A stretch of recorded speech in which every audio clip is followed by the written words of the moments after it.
Well, we're seeing the progression of lunacy. I mean, over the past year, it started with fake news, and then I stopped saying that because it wasn't just fake, it was deranged. So I called it mentally ill news. And now it's crazy ex-girlfriend news, where she goes, I know you were with that Russian chick. And you go, what are you talking about? I just went out for beers with Matt. Yeah, Matt was talking to someone else, talking to Alex, and Alex was talking to that Russian chick. So you're with her now. And you go, wow, you're deluded, lady. Please stop coming to my work. Please stop screaming at me about people you think I was with. Meanwhile, by the way, she's in bed with a Russian. Like, for all this scrutiny the left demands, you turn the tables to them and you point the mirror at them, and we find out, oh, she's on Craigslist setting up Russian gangbangs. If you are receiving this transmission, you are the resistance. Gavin McInnes joins us, syndicated radio and TV host, former founder of Vice, you name it. I want to get into this, get into political correctness. I want to keep you for longer than 30 minutes if you can do it. I know I'm coming on your show in a few days. But just, it's going into overdrive, the desperation with this Russia crap. And I used to laugh at it, but man, I'm not laughing anymore. When they have Intelligence Committee hearings, House Committee hearings, and they say, Jones is a Russian agent. No proof, no judge, no indictment, no FBI at my office, just total lies, like saying I'm a Easter bunny from Pluto. And they go, well, don't worry, we censored him at lunch. And it's just like, it's bizarre. It's not like even a movie. It's really happening. You've been censored a lot. You were basically banned from being a comedian because of this. And they're just eating their own, but they never know when to quit. They're just getting crazy. Gavin McInnes, what do you think's going on here? Well, we're seeing the progression of lunacy. I mean, over the past year, it started with fake news, and then I stopped saying that because it wasn't just fake, it was deranged. So I called it mentally ill news. And now it's crazy ex-girlfriend news, where she goes, I know you were with that Russian chick. And you go, what are you talking about? I just went out for beers with Matt. Yeah, Matt was talking to someone else, talking to Alex, and Alex was talking to that Russian chick. So you're with her now. And you go, wow, you're deluded, lady. Please stop coming to my work. Please stop screaming at me about people you think I was with. Meanwhile, by the way, she's in bed with a Russian. Like, for all this scrutiny the left demands, you turn the tables to them and you point the mirror at them, and we find out, oh, she's on Craigslist setting up Russian gangbangs.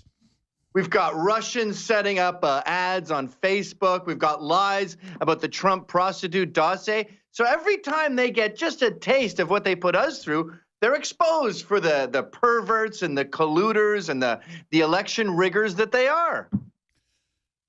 They got a lot of nerve, though, calling Rand Paul and Tucker Carlson Russian agents just because they disagree with them. I mean, where do you see all this going as they've, you're right, they've reached crazy ex-girlfriend level. They really have. Like, the New York Post did a feature today about a threesome I had in 1994, saying that we're bragging about sexual encounters. Yeah, sorry, I got laid when I was 24. I'm 47 now. The same thing. They're digging through everything in the world just looking for somebody to tell lies, and it's all like, Jones had a lot of girlfriends. I mean, it's like, what do they got? Nothing. Sorry. Steven Seagal was in the news today. In 1991, he asked a woman to sit on his face. Oh, my God. Stop the presses.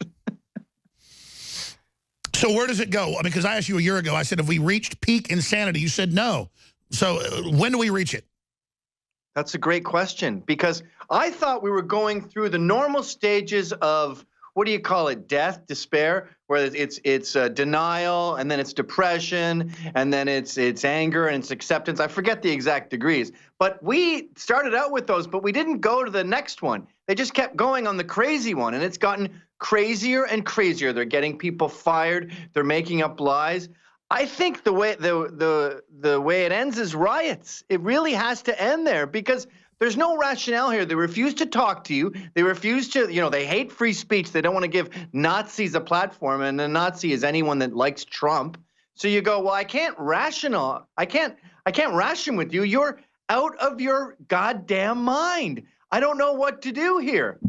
There is no By the way, Nazis are making a comeback, not in the real world. All over Austin, I see Nazi symbols with X's through them, with people driving around in their cars like they're secretly Nazis. Meanwhile, it's a real live Nazi collaborator that's their main financier.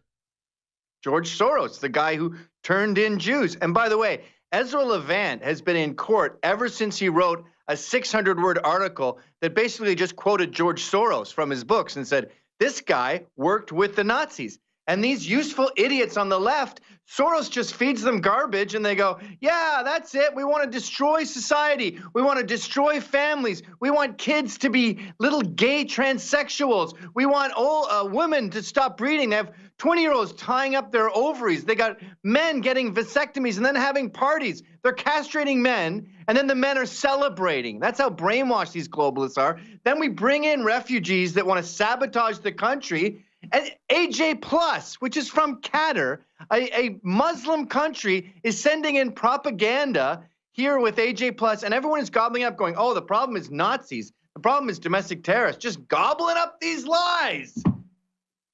It's amazing how gullible we are. Gavin McInnes is our guest. We're going to come back into whatever subject he wants. I got a ton to cover, but he brought up trying to sexualize children. We got footage this weekend that's up on Infowars.com. It's the most shocking I've ever seen, period, of a drag queen festival, but it wasn't really that. It was little kids with guys on stripper poles handing men money and tucking money into their waistbands and men naked posing with children. I'm not kidding. Stay with us.